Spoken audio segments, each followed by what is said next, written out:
The new generation of God of War started with the release of God of War 2018 and is a modern transformation to the now older generation of the series of around 7 games. Holds the title of Game of the Year 2018, beating the likes of Red Dead the same year and sits at a very strong 94 on Metacritic. I finally gave the game a shot to see if it still holds up today. My expectations were naturally high. I enjoyed most of the game, but it was far from perfect. Also, art and entertainment is subjective. Just because everyone praises it, you very well may not. So I will discuss all the important aspects of the game and towards the end list it out so you can decide if you'd like to pick it up. God of War 2018 is a very story-driven game. The story is one of, if not the strongest aspects of the game. In retrospect, the game has been about revenge, betrayal, and the abuse of power. The first God of War was set in Greek mythology, introducing Kratos as a rage-fueled anti-hero consumed by vengeance. His main goal was revenge and destruction of the gods of Olympus. This time around, the story is far more mature. Set in the Norse mythology, we follow Kratos and his now son Atreus. Kratos is older, more reflective, and attempting to leave behind his violent past. The main motivation of the game, together with his son, fulfilling the wish of his now deceased wife to spread her ashes at the highest peak in the realms. I follow a no spoiler policy, so I won't go in depth, but what I can speak of is how the story is told and presented. The story explores themes on parenthood, legacy, restraint, identity, and growth. Kratos is learning how to be a father while dealing with his past. It is very character driven and focuses on mystery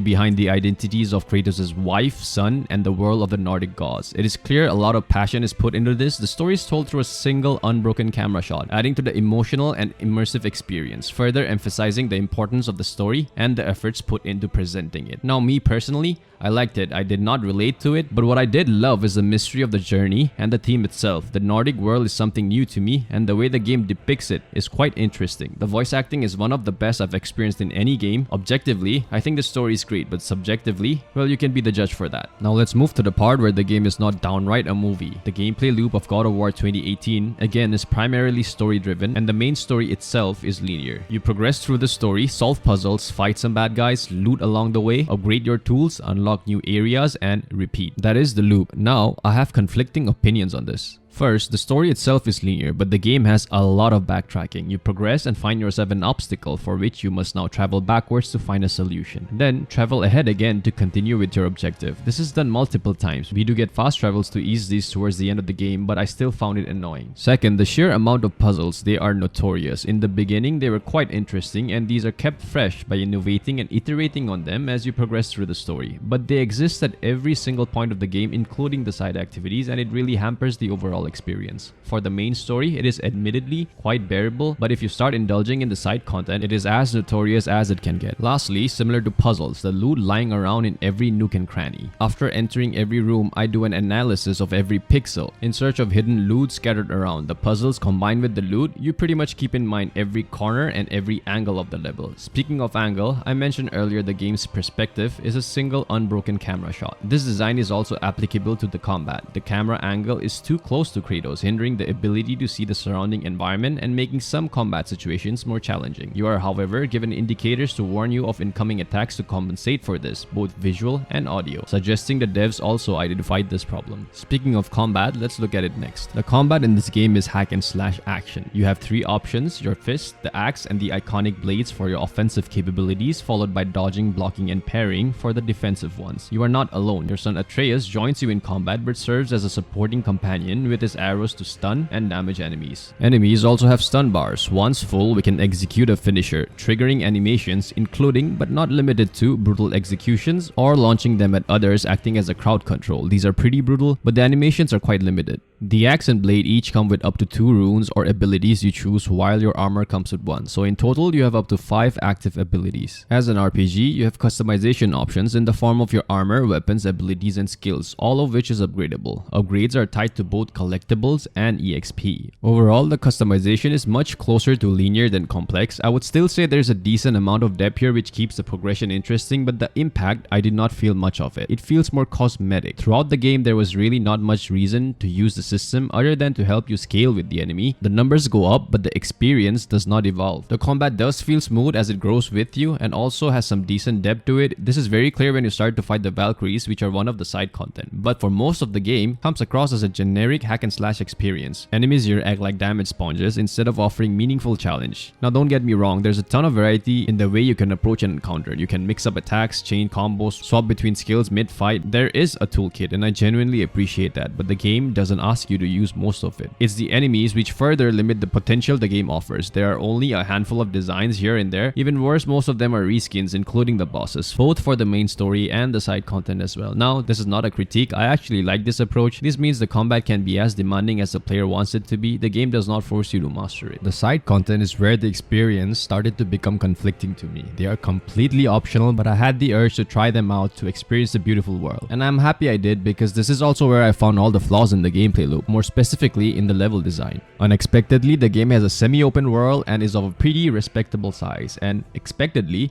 it is visually amazing. The world has diverse locations, different shores, realms, caves, mountains. However, most of it is missed out in the main story. The main story here unlocks the different regions, but it is the side quests which incentivizes you to appreciate them. These are supported by optional story material which encourages you to explore. You have a quest to fight the Valkyries, help the blacksmiths by clearing dungeons, and various small fetch quests. Each of them has a compelling story, and each continues to build the father-son dynamic forward. But they have some glaring problems. It's the flaw of the level design. I found it is not worth exploring the open world map in the early game. Many chests and doors are locked because you only get the tools to unlock them later in the game. This makes backtracking some tedious work. What this also meant was by the time I explored them, after unlocking said tools, the rewards were lackluster and disappointing to my current progression. The experience is further demoralizing, with excessive puzzles and collectibles lying around in every nook and cranny. At the start, they were interesting, but repeating them over and over at every point of the game really hampers the overall experience. Yet again, the side content suffers from a limited variety of enemies, which dulls the excitement of exploration. However, it is not all in doom. The saving grace is the story and constant dialogue between the father and son duo. Their interaction breathed life into the world, enriching the side quests with emotional depth and subtle world building. These conversations not only develop their relationship, but also unveil lore and context that makes the journey feel meaningful, even when the gameplay falters. Although the side content have some great character and world building incentives, ultimately I found it really tedious. There was too much traveling, environmental puzzles, and the same enemies over and over. I believe if you ignore the side content, the game turns out to be a much better and polished experience. Quickly, let's finish up with a few bullet points. For a 2018 title, the game lives up to today's graphical standards. It's visually beautiful. The depiction of the Nordic realms are second to none. It is also optimized pretty well. I did crash once or twice, but my playthrough was around 35 hours. I think it's much more than acceptable. I did all the side quests, bearing one which involved grinding. These are the end game content. There's also a new game plus which allows you to replay the game with all your equipment from your first playthrough. I did not participate in these either. Finally, the music fits the game and its world perfectly. With that, I believe we have covered most of the important points the game has to offer. Let's look at what we have learned. God of War is a story-driven action RPG. If you're looking for that, this game is one of the greatest. The game has a very strong narrative focus driven by the father-son duo, explores themes of parenthood, restraint, and legacy in a single unbroken camera shot, which results in an immersive and cinematic masterclass. The game follows a linear story with some side quests, but tons of backtracking. Puzzles and platforming are everywhere. These are quite excessive, might not be for everyone. It starts strong, but the repetition dulls the loop over time. The combat is hack and slash. It is smooth, has solid animation with abilities and finishers. It does have some depth. Tons of tools are available, but little reason to master them. The combat is as demanding as the player wants it to be. The entry is low, but the ceiling is pretty high. Progression and customization follows the typical RPG formula with upgrades, gear, skill, runes, and weapons. The progression does have a little bit of depth, but I would say the customization, though, does a disservice to the RPG tag. Specifically, the armor options. Stats do go up, but the impact feels cosmetic. Overall, the customization is decent, but linear in nature. It is functional, but mostly serves the scaling, not the gameplay. The game has a semi-open world. It's visually stunning and has diverse environments. The execution and depiction of the Nordic world is second to none. The optional content has great writing and character interactions, but also suffers from excessive puzzles, backtracking, and the rewards feel weak. The world is worth exploring for the story and beauty, not for the gameplay. The game has a very limited enemy design. There is heavy use of reskins. Even the bosses, they share movesets and models. This in turn puts a cap on how much variety the combat can deliver. The designs look good, but they don't evolve much across the game. Graphically, the game holds up today. It is cinematic and detailed. It is well optimized across all platforms, and the soundtrack just fits the tone perfectly. Visually and technically, it is how a AAA game should be. God of War 2018 is a strong narrative-driven experience and a technical showcase, but its gameplay loop has its flaws. It is a very strong, polished AAA game, but I strongly suggest sticking to the main story for that experience. Play it for the story, the world, and the characters. Just don't expect the deep or evolving gameplay system to carry you through. In fact, expect the story to carry you through instead. Worth playing? Definitely. Is it perfect? No, it is far from it. Perhaps if my expectations weren't so high, I would have a different perspective on the game. That's it for me. Thanks for watching.